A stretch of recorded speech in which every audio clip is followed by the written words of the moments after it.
জালাল আর যোধা দুজনের ভাবনা আলাদা, প্রকৃতি আলাদা, পরিবেশ পরম্পরা সবকিছু আলাদা, কিন্তু রাস্তা, দুজনের রাস্তাই একে অপরের মুখোমুখি হচ্ছিল। আরো একবার দুজন দুজনের সামনাসামনি হতে চলেছে, কিন্তু সেই দুজন যারা কেউই জানতো না যে দূরে থাকলেও তারা দুজন দুজনের কতটা কাছে চলে এসেছে। আকবর আর রোকেয়া মথুরায় শিকার করতে যাচ্ছে, আর যোধা তার দাদাদের দীর্ঘায়ু কামনা করে পুজো দেওয়ার জন্য মথুরাতেই যাচ্ছে।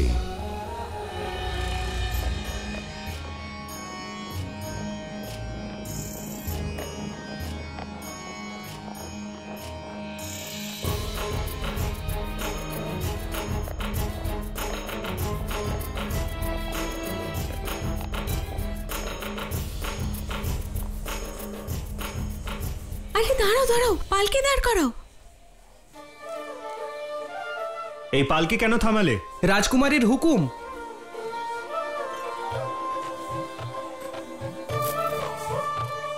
কি হয়েছে যোধা? দাদা, আমি এখানে কেনাকাটা করতে চাই। মেয়েরা বাজার থেকে খালি হাতে চলে যাবে তা কি কখনো হয়? তবে যোধাকে মানতে হবে, কিন্তু এত কিছু কেনার পরেও হাঁপিয়ে যায়নি। দাদা, আমায় যেতে দাও না, আমি এক্ষুনি ফিরে আসবো। ঠিক আছে, আমরা এখানেই অপেক্ষা করছি, কিন্তু তাড়াতাড়ি চলে আসবে। ঠিক আছে দাদা। কিছু সৈনিক আর দাসী তোমার সঙ্গে যাবে যোধা? আচ্ছা।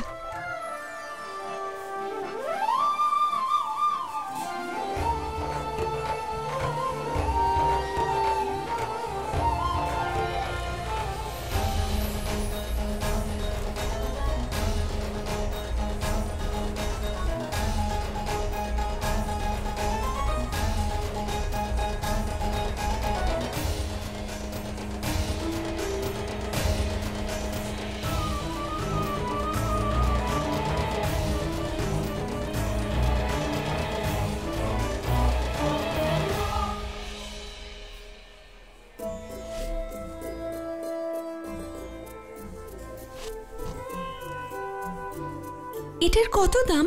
৭৫ মোহর। ৭৫? হিরে মানিক দিয়ে তৈরি নাকি? অনেক বেশি বলছে। এর দাম মোটেই এত বেশি হতে পারে না। রেখে দাও, অন্য কোনো দোকান থেকে নিয়ে নেব। চলো তুমি। যখন কেনার ক্ষমতাই নেই তখন আসেন কেন? আপনাদের জায়গায় যদি মোগল শাহজাদিরা থাকতেন তাহলে দাম জিজ্ঞেস না করেই কিনে নিতেন।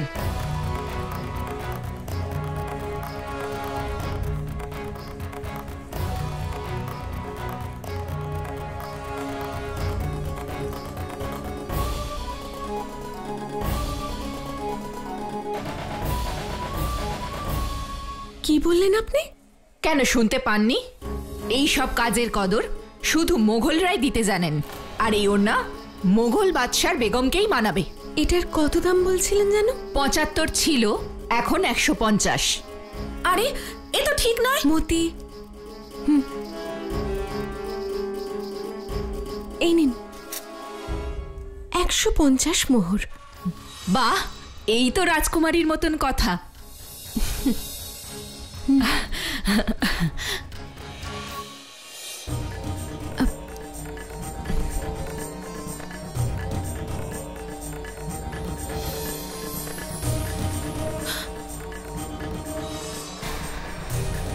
এই ওড়নায় কোনো মোগল বাদশার বেগমের চেয়ে আমার মতিকে বেশি মানাবে।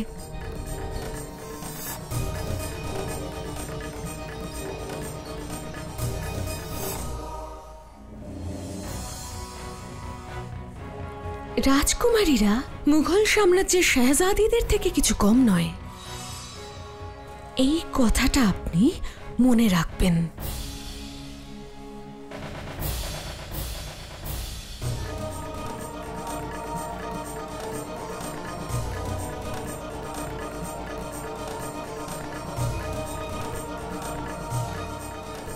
কে উনি যিনি মুঘলদের নিয়ে ঠাট্টা করে চলে গেলেন? হয়তো কোনো রাজকুমারী হবেন।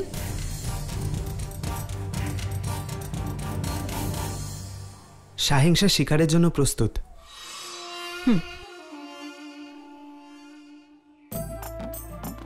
তাড়াতাড়ি চলো যোধা, সবাই আমাদের জন্য অপেক্ষা করছেন। সামান্য একটা জিনিস কিনতে কত সময় লাগালাম। আরে মতি,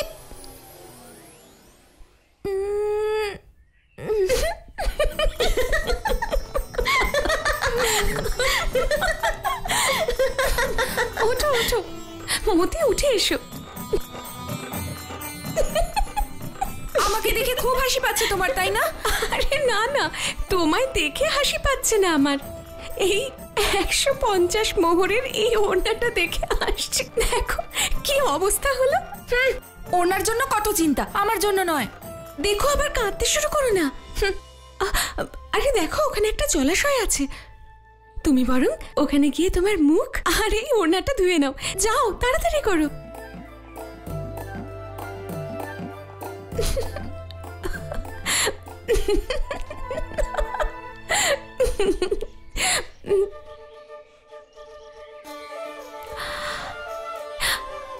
কি সুন্দর খরগোশটা। তোমরা এখানেই দাঁড়াও, আমি এখনই আসছি। কিন্তু রাজকুমারী, রাজকুমার বলেছিলেন যে এখানে তো রাজকুমার নেই, তাই আমি যা বলছি শোনো। তোমরা এখানেই দাঁড়াও।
কেমন হাওয়া বইছে দেখেছো?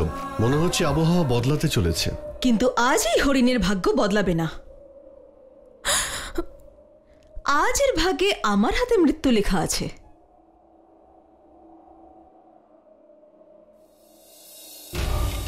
ওর দিকে লক্ষ্য স্থির করো রোকেয়া, কারণ যদি তোমার লক্ষ্য ভ্রষ্ট হয় তাহলে কিন্তু এই হরিণ তোমায় দ্বিতীয় সুযোগ দেবে না। দ্বিতীয় সুযোগ তো আমি ওকে দেব না। তা কিন্তু অত সহজ নয়।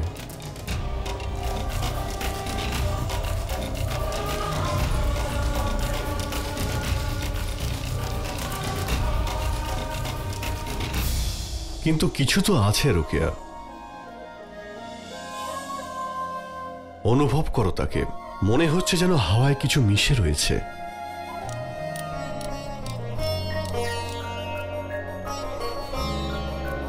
আপনি আমার উপর বিশ্বাস রাখুন, আমার লক্ষ্য ভ্রষ্ট হবে না।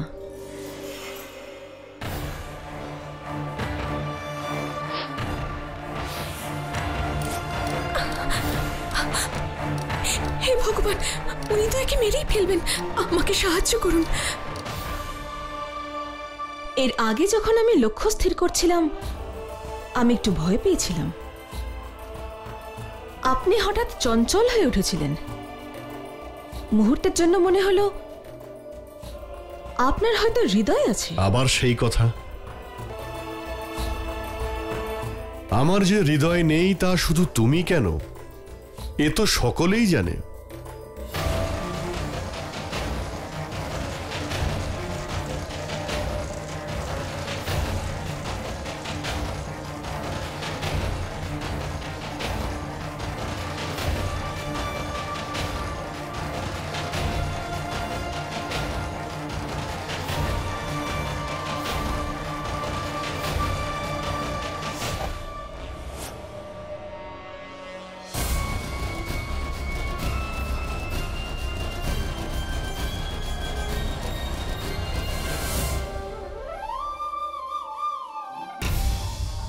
বেঁচে গেল। এটা কি করে হতে পারে? আমি ছুটন্ত হরিণকেও শিকার করেছি, কিন্তু আজকে আমি এটা কি করলাম? আমি বলেছিলাম না হাওয়ায় কিছু মিশে গেছে। তোমার লক্ষ্য স্থির ছিল, কিন্তু অন্যের উদ্দেশ্য ঠিক ছিল না।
তোমার লক্ষ্যভ্রষ্ট হয়নি, লক্ষ্যভ্রষ্ট করা হয়েছিল।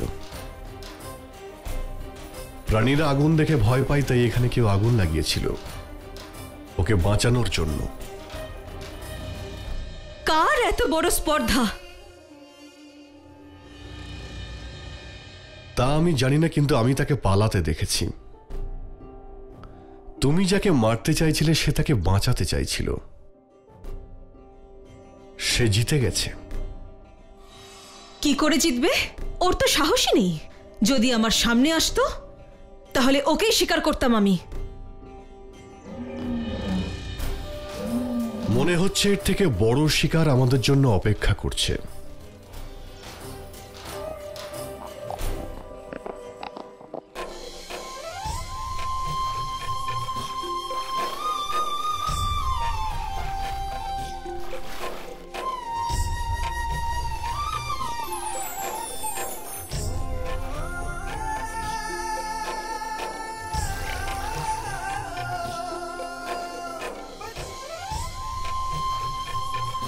কার অপেক্ষা করছো যোধা?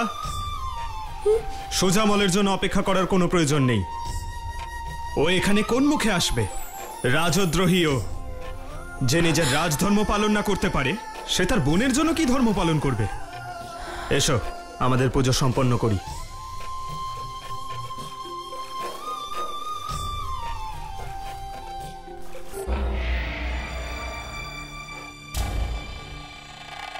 এটাই সুযোগ।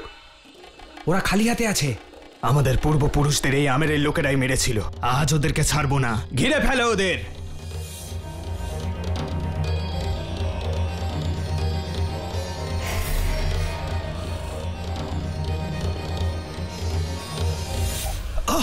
দাদা দাদা দাদা,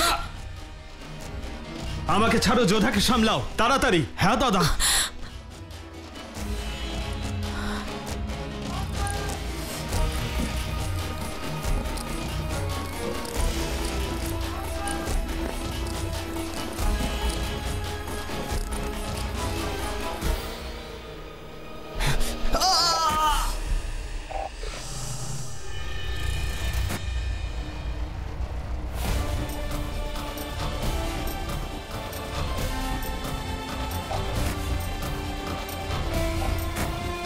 সুজামল দাদা,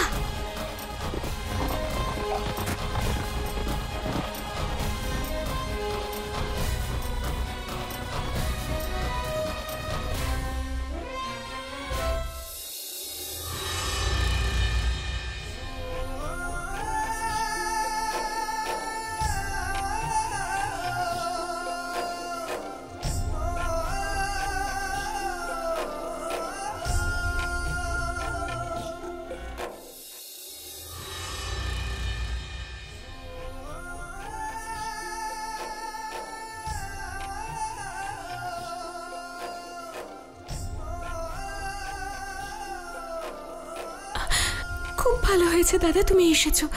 আমার মন বলছিল তুমি নিশ্চয়ই আসবে। আসবো না কেন যোধা?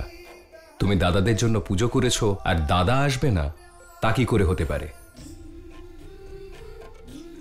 কেমন আছো তুমি? শুনেছি তোমার নাকি বিয়ে ঠিক হয়ে গেছে।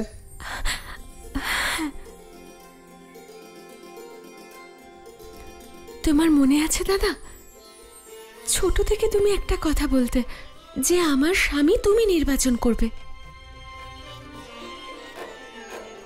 আমিও তো সেটাই চেয়েছিলাম যোধা, কিন্তু ভাগ্যে বোধহয় তার লেখা ছিল না। স্বামী নির্বাচন তো দূর, সম্ভবত তোমার বিয়েতে আসার সুযোগও আমি পাবো না। কিন্তু তুমি চিন্তা করো না, যেভাবে এখানে আমি এসেছি বিয়ের দিনও আমি নিশ্চয়ই পৌঁছবো।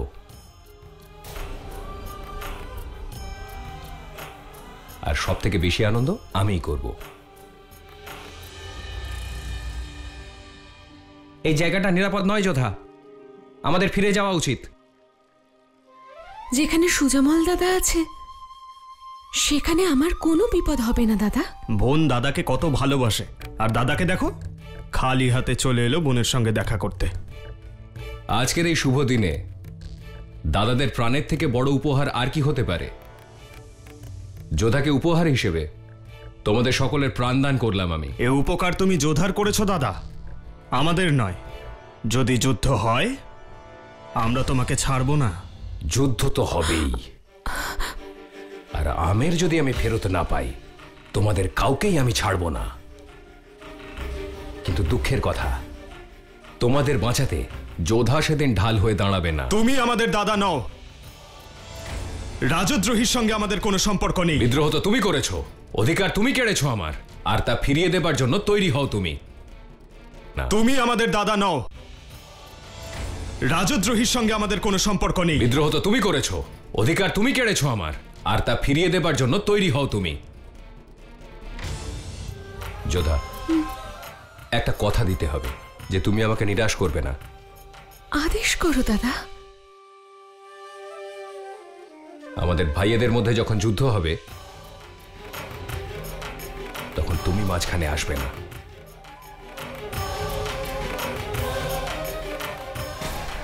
চলো যম দ্বিতীয়ার পুজো সম্পূর্ণ করো। তোমরাও সবাই আমাদের সঙ্গে এসো।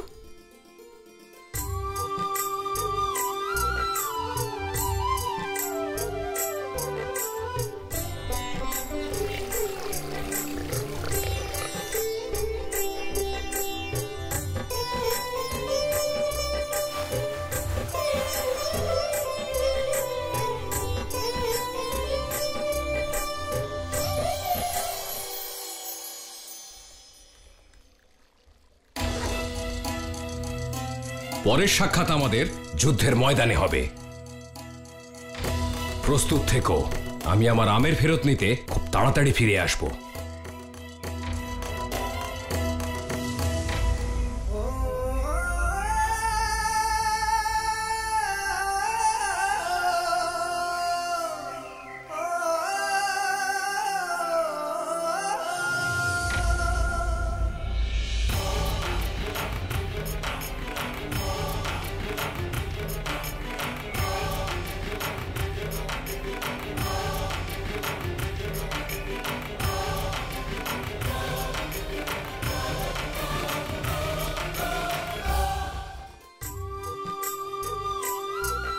হে মা যমুনা, আপনি যমরাজের বোন, আমার সুজমল দাদাকে রক্ষা করুন।